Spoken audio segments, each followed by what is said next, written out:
शपथ तो माझ्या चरणाशिवाय त्याचा स्वीकार देखील मी केला.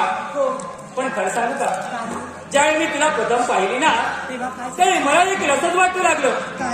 तुझ्या नेत्रातून सुटणारे नयनवाण माझ्या नेत्राला भिडले.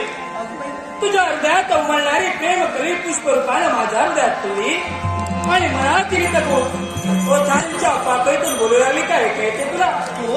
काय ऐकायचे? बाबा तुझ्या मुखातून निघणारे शब्द आणि ते शब्द आमच्या जीवाला नव्हे आमचा भाव त्यात रंगू लागला आणि मनातील तरबूज ओठांच्या पाकळीतून बोलू लागला आणि ते बोलायचे जीव रंगला.